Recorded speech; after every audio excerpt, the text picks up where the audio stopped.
شروع اللہ کا نام لے کر جو بڑا مہربان نہایت رحم والا ہے۔ الف لام را، یہ کتاب روشن کی آیتیں ہیں۔ ہم نے اس قرآن کو عربی میں نازل کیا ہے تاکہ تم لوگ سمجھ سکو۔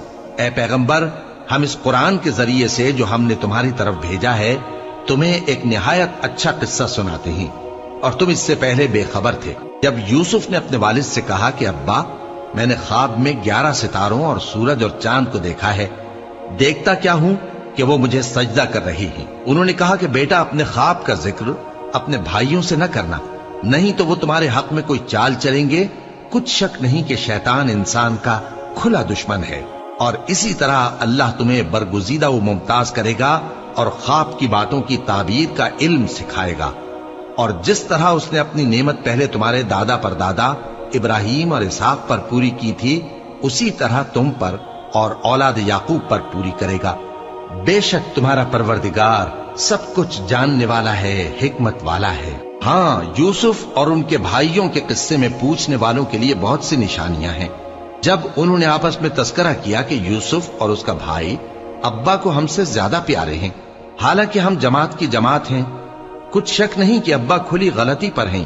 یوسف کو یا تو جان سے مار ڈالو یا کسی ملک میں پھینک آؤ، پھر ابا کی توجہ صرف تمہاری طرف ہو جائے گی، اور اس کے بعد تم نیک لوگوں میں ہو جاؤ گے۔ ان میں سے ایک کہنے والے نے کہا کہ یوسف کو جان سے نہ مارو، کسی اندھے کنویں میں ڈال دو کہ کوئی راہگیر اسے نکال کر کسی دوسرے ملک میں لے جائے گا۔ اگر تم کو کرنا ہی ہے تو یوں کرو۔ یہ مشورہ کر کے وہ اپنے والد سے کہنے لگے کہ ابا جان، کیا سبب ہے کہ آپ یوسف کے بارے میں ہمارا اعتبار نہیں کرتے؟